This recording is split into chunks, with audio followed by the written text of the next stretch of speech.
Kabul is CNN chief international correspondent Clarissa Ward. Clarissa, it is so good to see you in Kabul. Tell us what things are like almost a year later.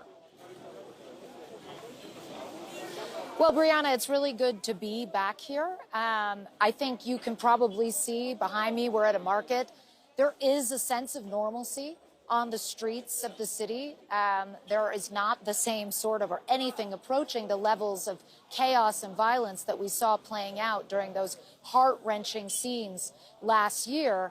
But the change has also brought about a real decrease in the standard of living here. And a lot of people are now fighting to put food on the table. The UN says that nearly half the country is in a state of acute hunger. The International Rescue Committee says by the second half of this year, they believe, well, we are now in that second half of this year, more than 90% of people will be living below the poverty line. And that's for a whole plethora of reasons, partly because of sanctions and the freezing of Afghanistan's federal reserves after the Taliban took power, partly because of the food crisis, partly because of inflation. But what you see when you go around, and I just want to show you a little bit, seeing as we're here in this market, you can see there is food. There is food that you can buy. The market stalls are full. But the conversations that we've been having with vendors make it clear that for the vast majority of people, it's become unaffordable, this food. So flour, I was told by these vendors, has doubled in price. Cooking oil, which is obviously one of the basic necessities, has more than doubled in price.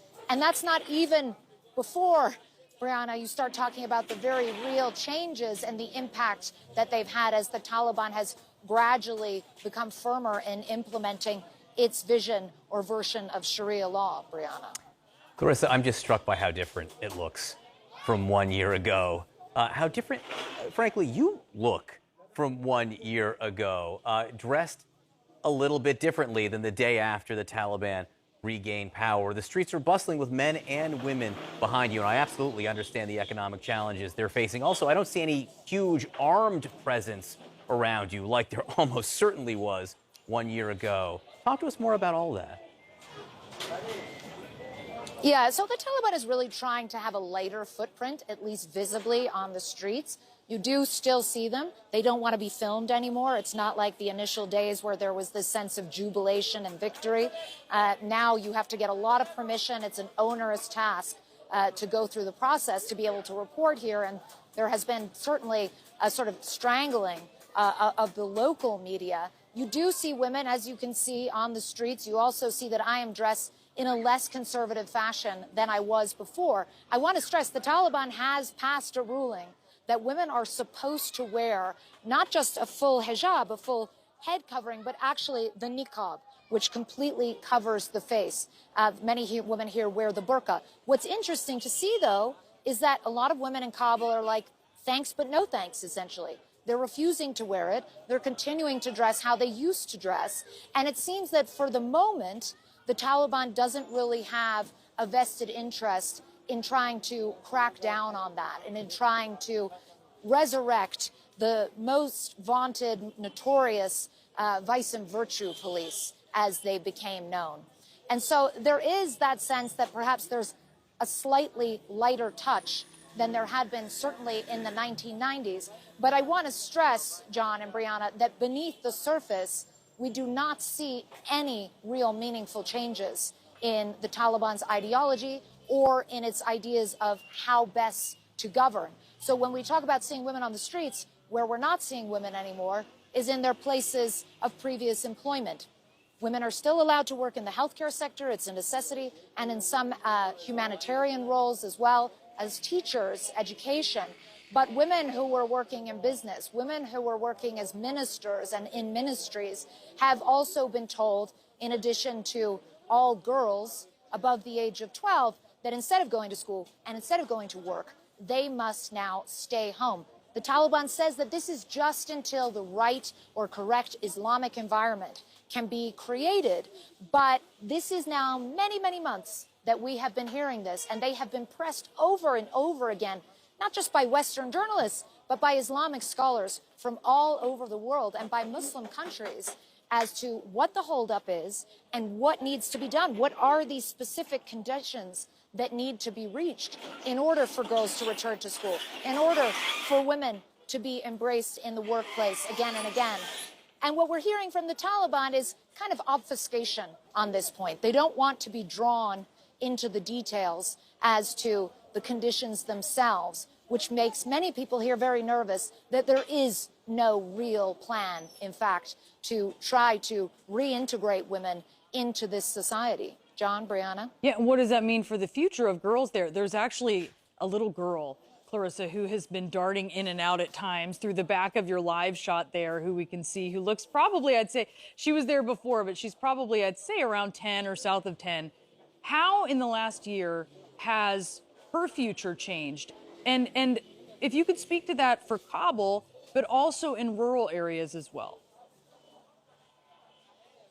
So this is a really important point that you bring up, Brianna, because what you see and feel in Kabul is not the same as what you're seeing and feeling in rural areas, where women's education was never a priority, where girls were often married off at a very young age, and where the society is, generally speaking, much more conservative and much more supportive of the Taliban. And so what you hear in rural areas is that people are just delighted that the Americans left, that the war has essentially calmed down, that there's been a return to relative peace and quiet, and they're not focused on these sort of more interesting or more compelling to certainly an international audience social issues such as women's rights. But for that 10-year-old girl who you mentioned, her future looks grim. Let's be very clear about this. There is no immediate plan for her to be able to go to school after 6th grade. We hear anecdotally stories of girls deliberately trying to fail their 5th grade classes so that they can be allowed to repeat the year. We know of many cases of girls and women who are coming together to set up underground schools where girls can go and learn in a sort of clandestine environment. But I think that the heartbreak for so many here is that for the 20 years that the U.S. and its allies had a presence in Afghanistan, while that certainly was a very polarized presence and would be categorized as an occupation by many, there was still a chance for women and girls that you could dare to dream, that you could participate in society. Those dreams really have been all but snuffed out now. The IRC, the International Rescue Committee, which I mentioned before, has said that 70% of women's civil society organizations have been forced to shut down, and countless women and girls who were involved in activism, who were trying to speak out on behalf of girls, have either been forced to leave the country or forced to abandon that type of activity because it can potentially be dangerous for them and for their families. Of course, a couple things that sort of related here. I'm curious if and why the Taliban wants you there. What do they want to show the world today, 1 year later? And just 1 year later, you know, the airport. You spent so much time at the airport 1 year ago as thousands and thousands of people are trying to get out. Is that back up, operational and open? The airport is operational again. We flew a commercial airline in. It's a pretty normal process. You go through passport control, you go through customs, you collect your baggage, you leave the airport. Some of the walls that were daubed with basically slogans about democracy and freedom during the time before the Taliban took power have now been replaced with Islamic slogans and symbols. But also we saw outside the Ministry of Foreign Affairs yesterday an interesting one, which says, you know, the Islamic Emirate of Afghanistan wants peaceful and prosperous relations with the world. So far, Afghanistan, under the Taliban's leadership, is not recognized by a single country.